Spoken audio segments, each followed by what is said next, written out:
What's an angel? Somebody with halo, of course. Plenty of tinsel's needed for an angel. Actually, no, don't like my tinsel. It's simply a messenger from God. That's what an angel is. So, how could a message come from God to us? Obviously in the Bible, that's one place to look, but then that's for everyone. If God has a special message for you that needs to come by special messenger, an angel. How might that happen? All kinds of different ways we get messages, don't we? The ping of the message arriving.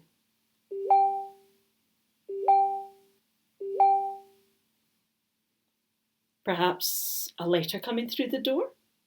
Or an email?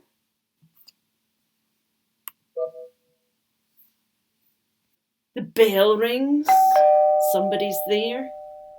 We can use sign language to say things, all kinds of different messages. Or there are the more informal signs too that we just use of being afraid, or go away, or thumbs up, or all kinds of different things we use, don't we? Some messages might be written, sometimes they might be spoken or sung. Sometimes they could be mimed or acted, things we want to tell people, all kinds of different ways. Today's time with the younger people is maybe giving you a couple of ideas, but it's not so much something I'm doing as something I want you to do. So that's going to come after. Different ways of sending messages. And if it's from God, it's an angel.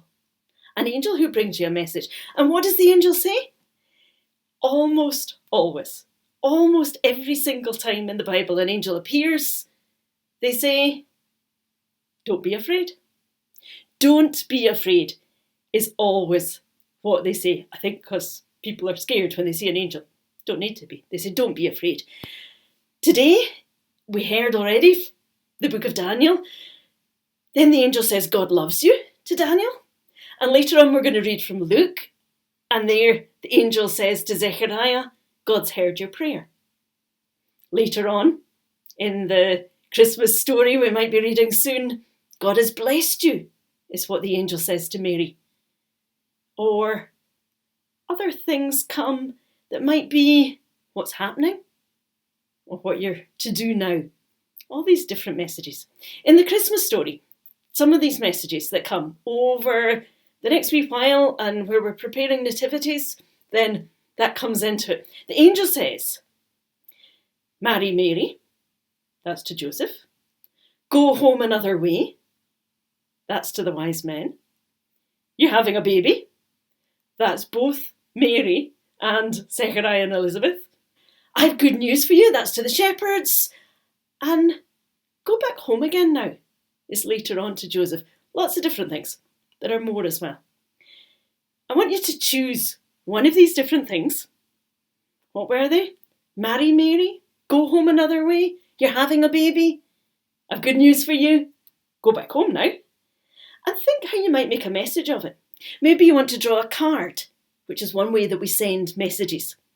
Or you might want to make up a mime that you could do for someone else.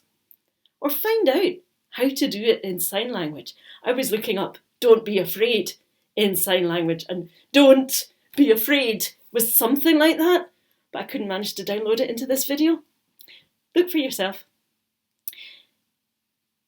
Alternatively to that, if you don't want to use one of the ones from the Christmas story, you might think about what God could say to you. If an angel was coming to you, what would it be that God said to you?